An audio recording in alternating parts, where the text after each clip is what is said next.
ငါတို့အခုလက်ရှိ2025ရွေးကောက်ပွဲကိုစန့်ကျင်နေတယ်ဆိုတာဒါထောင်ချောက်ကြီးဖြစ်တယ်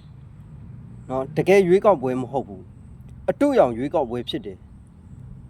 ဒါအောင်ငါတို့ထောင်ချောက်ကြီးဖြစ်တယ်ဆိုတော့ဘာကြောင့်ပြောနေရတာလဲဆိုရင်မြန်မာနိုင်ငံမှာ2008အခြေခံဥပဒေဆိုတာပြည်သူအတွက်မဟုတ်ဘူးအခုကြံ့ဖွံ့ပါတီဆိုတာလဲပြည်သူအတွက်မဟုတ်ဘူး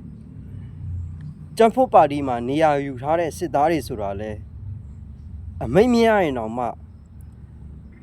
သေးပေါက်ရဲရှိပါရဲတဲ့ကောင်တွေမဟုတ်ဘူးငါတို့ဒီရွေးကောက်ပွဲကိုပြည်သူတွေအနေနဲ့ပါဝင်နေဆိုရင်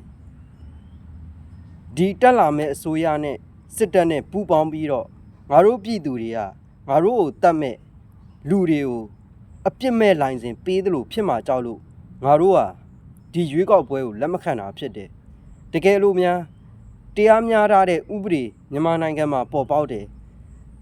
ပြည်သူအားကိုးရတဲ့အစိုးရတည်းရဲ့မြန်မာနိုင်ငံမှာပေါ်ပေါက်တယ်ဆိုရင်ငါတို့ရွေးကောက်ပွဲကိုလှိုက်လဲကြိုဆိုမဲ့သူတွေဖြစ်တယ်ရွေးကောက်ပွဲကိုအခုစစ်ကောင်စီလှုပ်လို့ကန့်လန့်တိုက်နေတာမဟုတ်ဘူးတရားဥပဒေစိုးမိုးမှုမရှိပြည်သူအားကိုးလို့မရတဲ့အစိုးရတည်းရဲ့ဖြစ်နေတာအတွက်ငါတို့ဒီရွေးကောက်ပွဲကိုကန့်ကွက်ချုံချနေတာဖြစ်တယ်ဒီစကားပြောနေရတာစစ်ကောင်စီအနေနဲ့